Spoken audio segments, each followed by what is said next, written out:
আসসালামু আলাইকুম viewers, you are most welcome to my channel Hasib's kitchen again. নতুন একটি নাস্তার রেসিপি আপনাদের সামনে প্রেজেন্ট করতে যাচ্ছি। সকাল বিকাল সন্ধ্যা যে কোনো সময় 25-30 মিনিট সময় হাতে থাকলেই এই নাস্তাটা তৈরি করা সম্ভব।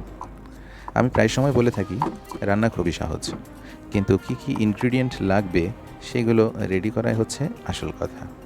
তো এটাকে মিস অ্যান্ড প্লাস বলে থাকে কিচেনের ভাষায়। আমার যে সমস্ত ইনগ্রিডিয়েন্ট লাগবে সেগুলো আমি রেডি করে নিচ্ছি খুব সহজভাবে। ঘরোয়া ইনগ্রিডিয়েন্টগুলো আমি ব্যবহার করছি: একটা পেঁয়াজ, 2-4টি কাঁচামরিচ, একটি আলু, এক টুকরা গাজর, এক টুকরা চিকেন ব্রেস্ট আর কোরিয়ান্ডার লিফ বা ধনিয়া পাতা।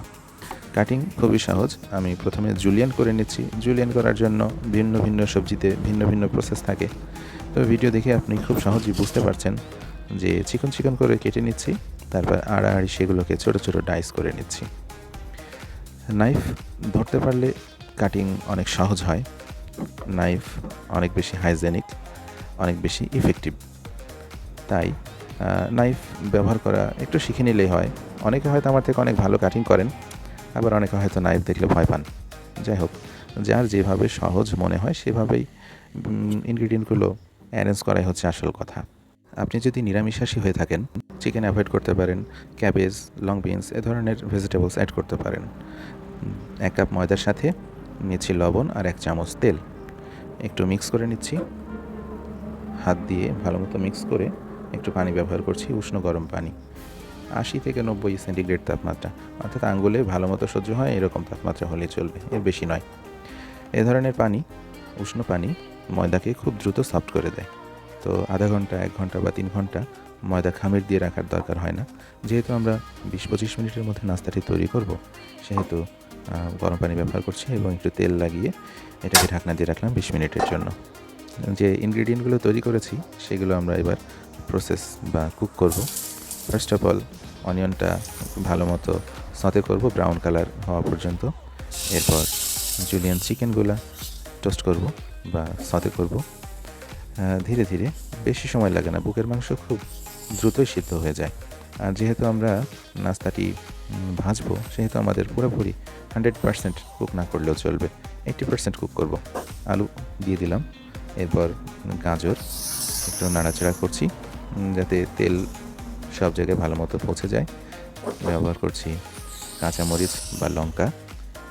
অল্প হিটে রান্না করছি, তো অল্প হিটে রান্না করবেন সবাই। একটু লবণ, স্বাদ মতো লবণ, ঢাকনা দিয়ে রাখবো 3 মিনিটের জন্য। 3 মিনিট বাদে ঢাকনাটি তুলে আমরা টেস্ট করতে পারি যে কতটুকু সিদ্ধ হয়েছে। হ্যাঁ, অলমোস্ট ডান, এতেই চলবে।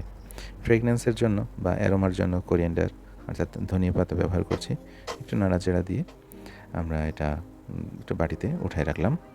এবার যে ময়দাটা দেখেন কত সফট, এগুলোকে ছোটো ছোটো লেচি করে নিচ্ছি। যেহেতু 1 কাপ ময়দা ব্যবহার করেছি, 4টা পিঠা বা নাস্তা বা যাই বলি, আসলে আমি এই নাস্তাটার নাম আবিষ্কার করতে পারিনি। মনের মধ্যে উদয় হলো এই পরোটার মধ্যে মাংস, কিন্তু একটা রোল প্যাচ, কী নাম দেওয়া যায় আপনারা কমেন্ট করে জানাতে পারেন। ব্যাপারটা হচ্ছে ময়দা একটু লম্বা করে বেলতে হবে, সাধারণ পরোটার মতো গোল নয়। লম্বা করে বেলে এর মধ্যে যে আমরা রান্না করলাম সেই ইনগ্রেডিয়েন্টগুলো, এর উপর একটু চিজ দিয়ে দিচ্ছি, মজারেলা চিজ, মজাই আলাদা। ভাবতেই ভালো লাগছে, খেতে নিশ্চয়ই অনেক ভালো হবে। আমি কিন্তু মাঝে মাঝে এই রেসিপিটা তৈরি করি বাড়িতে সবার আবদার মেটানোর জন্য। আপনিও ট্রাই করতে পারেন, খুবই সুস্বাদু এবং অল্প সময়ে বাচ্চাদের টিফিনের জন্য এই নাস্তাটি অনন্য। যাই হোক, এটাকে সুন্দর করে মুড়িয়ে গোল প্যাঁচ দিচ্ছি, কুণ্ডলি, সাপের প্যাঁচের মতো, এবং এটা এপিট ওপিট একটু চাপ দিয়ে হালকা প্রশস্ত করে নিচ্ছি।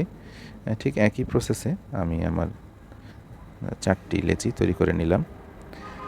হালকা হিটে ভাজতে হবে, বেশি হিটে ভাজলে খুব দ্রুত উপরের পাতলা ময়দা পুড়ে কালো হয়ে যাবে, আর ভিতরে সেগুলো ওভারকুক হয়ে একটা বিচ্ছিরি অবস্থা হবে।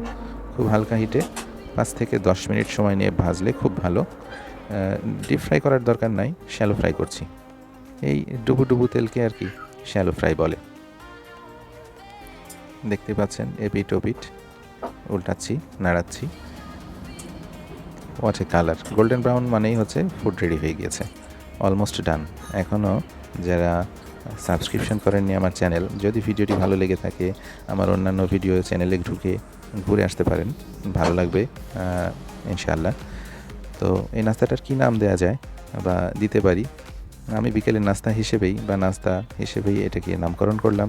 কেউ এর একটি সুন্দর নাম দিতে পারলে আমি খুব খুশি হব। কমেন্ট করবেন, শেয়ার করবেন, পাশে থাকবেন। রেগুলার ভিডিও পাওয়ার জন্য সাবস্ক্রিপশন করবেন, সবার আগে আপনার কাছে ভিডিওটি পৌঁছে যাবে ইনশাআল্লাহ।